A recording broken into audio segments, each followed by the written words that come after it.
गोबर मल हालेको 1 हप्ता जति भयो साथीहरू, हेर्न सक्नुहुन्छ है गोबर मलको कमाल। अनि फेरि केही त गरम पनि बढिरहेको छ। अब गरमले गर्दाखेरि नि टुसाहरू बढी आउँछ साथीहरू। गोबर मल पनि हालेको 1 हप्ता जति भएको छ। ल हेर्नुहोस् यति धेरै टुसाहरू आएको छ। अब यिन टुसाहरूलाई चट्टाचट काट्ने काम चाहिँ अब भोलि पर्सिदेखि सुरु हुन्छ हाम्रो चाहिँ।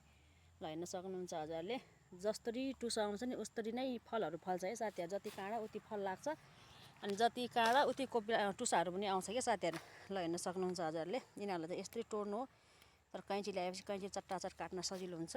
ल हेर्न सक्नुहुन्छ हजुरहरूले, एकदम हेल्दी बिरुवा बनाउनलाई चाहिँ एकदम गोबर मलको जोर गर्नुपर्छ है साथीहरू। ल हेर्न सक्नुहुन्छ यति राम्रो हेल्दी बिरुवाको लागि चाहिँ हामीले गोबर मल चाहिँ जोर गर्नुपर्छ साथीहरू। ल हेर्न सक्नुहुन्छ हजुरहरूले, यो चाहिँ मेरो 1.5 वर्षको बिरुवाहरू है साथीहरू। ल हेर्न सक्नुहुन्छ हजुरहरूले। ल